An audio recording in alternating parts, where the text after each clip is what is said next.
Hello, this is your teacher Sir Shahrukh. Today I have decided to conduct a video lesson on a very important topic. This video lesson is going to be about verb tenses we have in English language.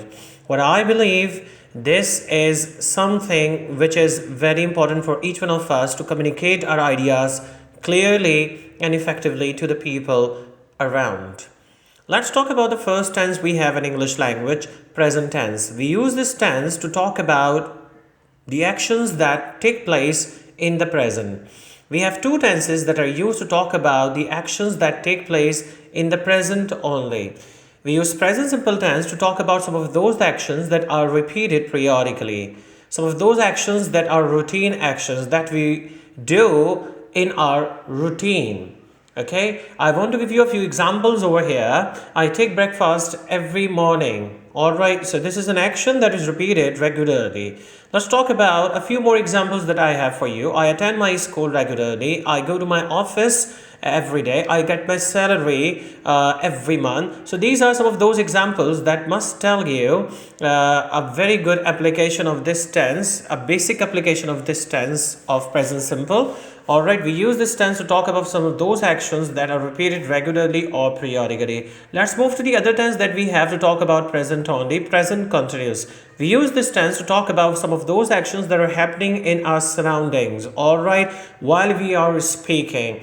For example, while I am teaching you, there are few actions that are going on around me. There are some people who are selling out some things outside my house. There are some students who are just playing cricket in my street. One of my nephews is playing outside the room. So these are some of those things that are happening while I'm speaking to you. I believe you understand why we use these two tenses of present. Alright, let's move to the other two tenses of present we have here. We use these two tenses whenever we want to produce a link between present and past. Present perfect simple tense is used to produce link while using state verbs we have. For example, when you want to state the fact that you know somebody for years, so you are supposed to use this tense, present perfect simple, to talk about that very fact. I have known you for 10 years. So you want to say that you know this person now and you've known that person for about last 10 years. And know is considered a state verb we have in English language. Alright, so and there are so many other things that we may even talk about by using the same thing. We may talk about our past experiences as well by using this tense, like I've been to America, I have been to Dubai, I have done a language course, I have done a computer course. All right, you may talk about number of your past experiences by using the same tense. Let's talk about the other tense that we have here in the same circle, present perfect continuous. We use this tense to talk about, to do the same thing, to link present with past. All right, but it plays a bit different role here. We use this tense to talk about the action verbs, all right, that we use in our sentences. I've been teaching you for about last 10 years. So what I want to say, that I want to connect present with past. I want to talk about the experience of mine during this tenure. I have been teaching English language for about last 13 years. So I started teaching English language in 2007 and I have been teaching it for about last 13 years. I'm still teaching it. So whenever you want to say that, like the action that you started in the past still continues in the present, you use present perfect continuous tense over there. This sign, these two arrows must tell you very well that we use these two tenses to link these two tenses together.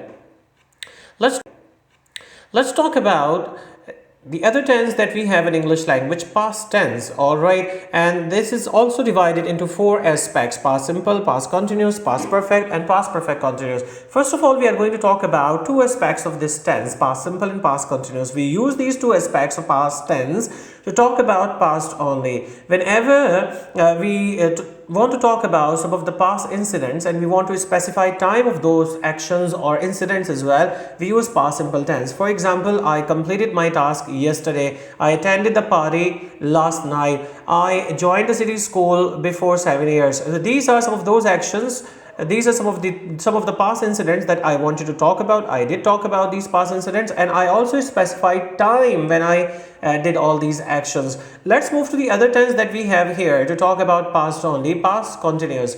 We use this tense to talk about some of those actions that were in progress at some time in the past. What I said, that were in progress at some time in the past. To talk about the progression of the tenses, alright, in the past, we use past continuous tense. And I have a few examples to give you here. I was taking breakfast at 10 o'clock. So it means that the action of taking breakfast was in progress at 10 o'clock. That you need to understand. Or I can use the combination of these two tenses as well. When I entered the classroom, the students of my class were talking to each other. So here one of the clauses has past simple and the other clause in this sentence has past continuous tense. Alright, so we use these two tenses, these two aspects of past tense to talk about past only. Let's move to the other two aspects of past tense here.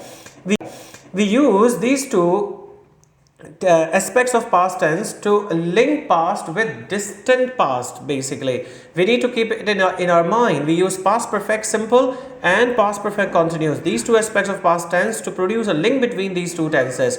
We like, for example, let me give you a few examples over here. Before I joined the city school, I had been teaching in KN Academy for 3 years. So here basically I want to connect past with past of the past. Before I joined the city school, it means that I joined the city school for teaching in 2013, and before this experience of mine, I had been teaching in KN Academy for about 3 years. So I wanted to talk about my distant past. I want to connect past with my distant past, and I have done it quite well by using these two aspects of past tense. And there is one more example that I have got for past perfect simple. You know, when the police arrived, the thieves had already run away. So what I want to say here, the police arrived in the past, but the thieves had already run away. It means that they had run away in distant past. So there is a link between these two tenses, I should say, that past and past of the past. So this is very simply communicated by using these two aspects of